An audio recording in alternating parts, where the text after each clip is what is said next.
Save this, that I can enjoy this moment, that I can share this moment with one of the men I respect the most in the United States, in the world.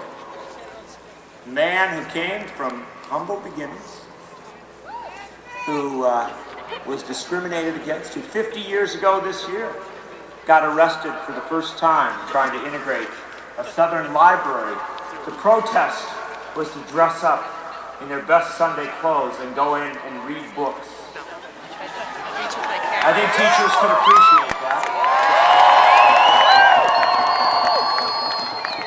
The Reverend Martin Luther King Jr., who we have spoken of so often during these days, Reverend Martin Luther King Jr. recognized something in this young man, and he said, "Jesse, will you come and march with me? Will you be with me as we build a civil rights movement?" He brought Jesse Jackson with him to Memphis. The last speech that Martin Luther King Jr. gave, the mountaintop speech.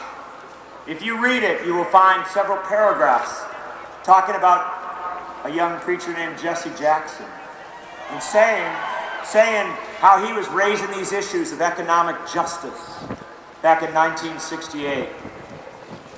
We've taken so much inspiration from King and what he did. But now, we get to inspire the man who was with him. And we get to remind the Reverend Jesse Jackson that civil rights and labor rights, that human rights are one. Labor rights are human rights. Labor rights are human rights. Labor rights are human rights. Labor rights are human rights.